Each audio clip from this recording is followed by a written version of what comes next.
There is a Hollywood actress, whatever her name is, the one who acted in Speed, Sandra Bullock. Good. Except how to live life, how much we know, no?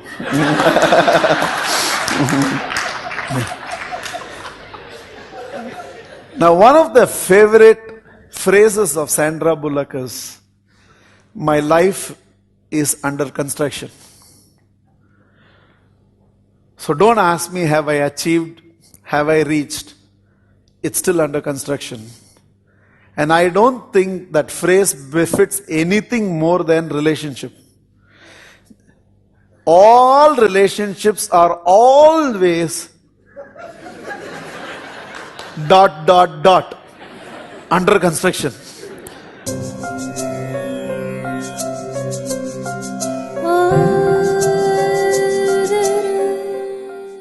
When a child compares with a sibling and says, "You love another more than me," the child is basically telling you, "You are not giving me the attention you are giving the other." That's all.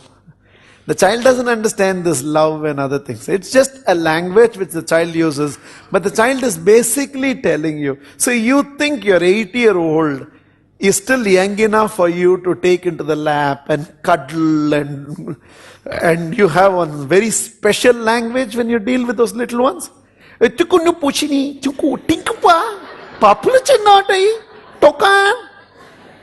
for a 12-year-old you say, "You will not behave like that."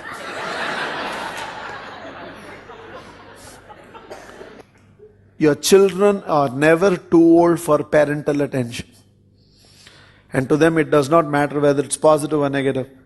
Any time your child compares himself or herself with the sibling, they're just saying, "I need more attention." Give it. And there are hazar ways to do it. Just feeding your 12-year-old is an attention. Just taking her into the lap is attention. Just sitting next to her when she is studying. We don't understand that syllabus. Okay, 12-year means already advanced. But just sitting next to that child is attention. And don't miss that opportunities.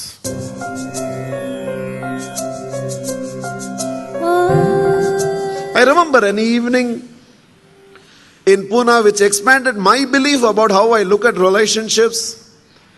When me and a friend of mine had gone to see a colonel, and we were sitting with an uncle in the lawns and discussing. After about half an hour of discussion, the uncle asked us, "Do you care for tea?" We never thought about it. Looked like he wanted tea, and we were just a context by which he could ask for tea. So he said, "Do you care for a tea?" We said, "Why not?" He immediately turned in the direction to shout to auntie who was inside the bungalow to ask for tea. And there he saw she was walking with a tray in hand with tea. As she approached us, the uncle told the auntie, "I was about to ask you for tea." And without battling an eyelid, the auntie said, "After 14 years of our marriage, if you have to ask me for tea and only then I bring, then there is no meaning to this relationship. I know what you want even before you ask."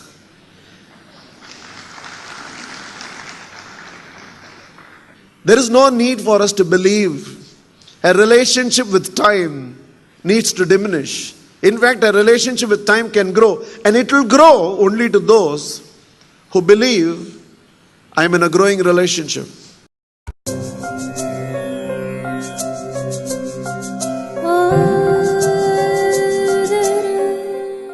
But I want all mothers sitting here to know this. Children who find it difficult to handle you being strict during the growing years actually develop tremendous attachment to you. They don't show it in the growing years. All adults sitting here, think about it. Based on whether your father was very strict with you or your mother was strict with you, whoever was more strict with you, your attachment to them is much higher than the one who always pampered you.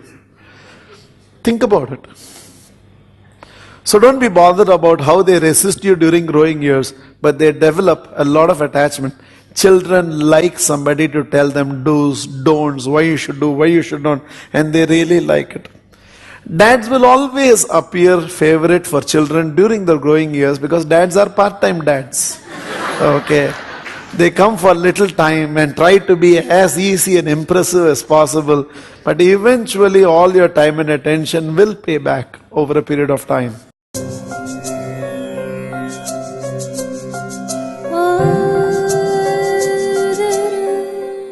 I have a very, very strong feeling about all of you who can be easily provoked into anger. I'm sorry, I don't want to hurt you, but truth be told, I can provoke a dog into barking whenever I want. If I do, it will start barking. It's an animal. It does not have the intelligence to understand, Jaan Pooch ke, he is provoking me, I should not bark. 100 times I can provoke the dog, it will start barking. If anybody in the world can provoke you into anger whenever they want, what are we? What are we? Who is the master of our emotions?